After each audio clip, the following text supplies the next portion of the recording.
வணக்கம் நண்பர்களே, முக்கிய செய்திகளை இந்த பதிவில் பார்க்க போகிறோம். முதல் செய்தி, திமுகவுடைய கூட்டணி கட்சிகள் அமெரிக்கா யாரு, இந்தியா யாருக்கிட்ட கச்சா எண்ணெயை வாங்கணும் அப்படின்னு முடிவெடுக்கிறதுக்கு அமெரிக்கா யாரு, இந்தியா அப்படி சரண்டர் ஆயிடுச்சு அமெரிக்கா கிட்ட அப்படின்னு திமுகவுடைய கூட்டணி கட்சிகளும் கேள்வி கேட்குறாங்க. பாஜக என்ன சொல்கிறாங்கன்னா, அமெரிக்கா விஷயத்துக்கு பின்னாடி போகலாம், முதல்ல அறிவாலயம் விஷயத்துக்கு வரலாம். இப்போது காங்கிரஸுக்கு திமுக ஒரு கண்டிஷன் போட்டிருக்காங்க அப்படின்னு நியூஸில் செய்தி வந்திருக்கே. இப்போ காங்கிரஸில் எம்எல்ஏவாக இருக்கக்கூடியவர்களில் 12 பேருக்கு சீட்டு கிடையாது. காங்கிரஸுக்கு 28 தொகுதிகளை திமுக ஒதுக்கியிருக்காங்க. அந்த 28 தொகுதிகளில் 12 தொகுதிகள் பார்த்தீங்கன்னா இப்போ எம்எல்ஏ இருக்கிறவங்களுக்கு கொடுக்கக்கூடாது அப்படின்னு திமுக கண்டிஷன் போட்டதாக செய்தி வருது. காங்கிரஸ் விஷயத்துக்குள்ளே தலையிடுறதுக்கு திமுக யார்? அது காங்கிரஸ் முடிவு எடுத்துக்குவாங்க. முதல்ல இதை சால்வ் பண்ணுங்க, அதன் பிறகு அமெரிக்கா விஷயத்துக்குள்ளே போகலாம் அப்படின்னு பாஜக பதிலடி கொடுக்குறாங்க, கலாய்ச்சி விடுறாங்க. இது ஒன்று. ரெண்டாவது என்ன பார்க்க போகிறோன்னா, ஸ்ரீலங்கா, பங்களாதேஷ், மாலத்தீவெல்லாம் நம்ம இந்தியாவை இப்போ அப்ரோச் பண்ணியிருக்காங்க.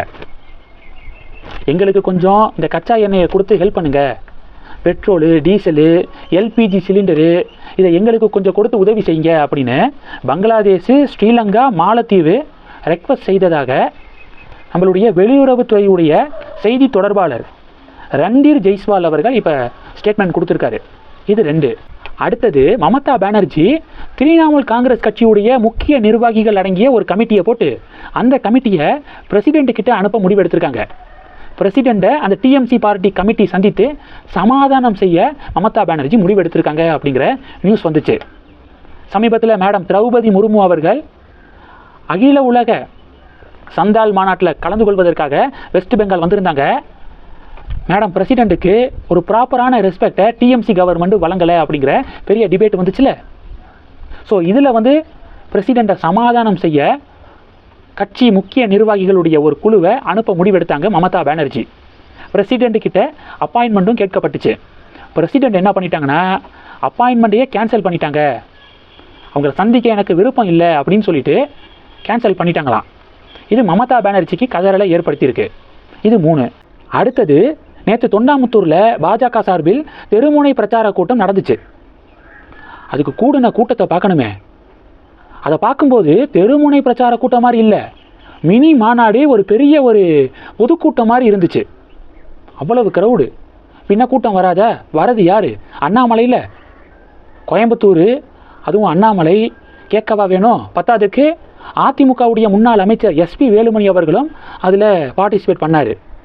வேறு லெவல் க்ரௌடு. அண்ணாமலைக்கு அந்த நிகழ்ச்சி நடக்கக்கூடிய மேடைக்கு அண்ணாமலையினால் வர முடியலை. சுற்றி தொண்டர்கள் சூழ்ந்துட்டாங்க அண்ணாமலையை. அண்ணாமலை கூட புகைப்படம் எடுக்கிறது, அண்ணாமலைக்கு கை கொடுக்கறது, இப்படி செம்ம க்ரௌடு. அதை தாண்டி தான் அண்ணாமலை அந்த நிகழ்ச்சி நடக்கக்கூடிய மேடைக்கே வந்தார். அண்ணாமலையுடைய மிகப்பெரிய ஸ்ட்ரென்த் என்ன தெரியுமா? அவர் பேச வேண்டியதை ஷார்ட்டாக, ரத்தின சுருக்கமாக, மக்களுக்கு எளிமையாக புரியக்கூடிய வகையில் எக்ஸ்பிளைன் பண்ணிடுவார். அந்த ஸ்பீச்சில் டெஃபினட்டாக பல புள்ளி விவரங்கள் இருக்கும். இதுதான் அண்ணாமலையுடைய மிகப்பெரிய ஸ்ட்ரென்த்து. கீழே உட்காந்துட்டு கேட்கக்கூடிய மக்கள் அதுக்குள்ளே பேசி முடிச்சிட்டாரா, இன்னும் கொஞ்சம் நேரம் பேசினா பரவாயில்லையே அப்படின்னு நினைப்பாங்க. இது அண்ணாமலை. ஆனால் ஒரு சில பொலிட்டீஷியன்ஸு மேடையில் நின்றுக்கிட்டு பேசுவாங்க, ஜவ்வாக இழுப்பாங்க. கீழே உட்காந்து இருக்கக்கூடிய மக்கள் எப்படா பேசி முடிப்பான், எப்படா வீட்டுக்கு போகலாம் அப்படின்னு சொல்லிட்டு காத்திருப்பாங்க. ஆனால் அண்ணாமலை அப்படியே ஆப்போசிட்டு.